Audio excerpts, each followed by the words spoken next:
He claimed that, quote, "I killed the children upstairs first and the children downstairs last. I knew God wanted me to do it this way. Slay utterly came to mind, and I picked up the axe, went into the house, and killed them." End quote. By September, when Kelly was brought to trial, the prosecution had 4 crucial elements to their murder case. First, evidence of Kelly's disturbed mental state and sexual obsession. Second, a bloody shirt that Kelly had sent to be laundered a week after the murder. Third, Kelly's knowledge of and talk about the murder before it was discovered.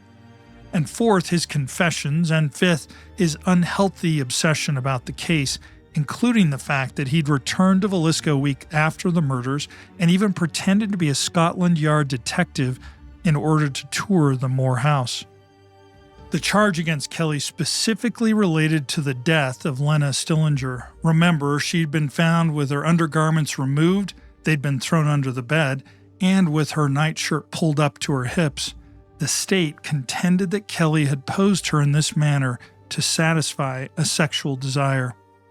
The prosecution highlighted several instances that they argued demonstrated Kelly's sexual obsession and his predatory behavior towards young women.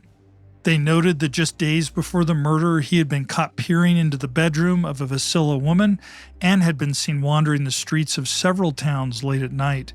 He'd also made repeated requests for young women to pose nude for him. Additionally, less than a year after the murder, while preaching in Carroll, Iowa, he had reportedly pressured 2 13-year-old girls to pose nude for him. The state presented these actions as evidence that Kelly had entered the Moore house and killed the occupants.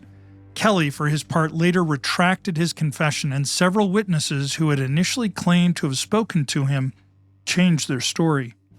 As jurors learned of the coercion used to extract the confession, they didn't believe his statement, believing that it came under duress.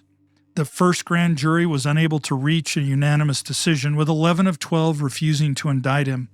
A second panel held in November of 1917 acquitted him completely due to a lack of evidence linking him to the murders. Kelly apparently continued to live a transient life, preaching and doing odd jobs.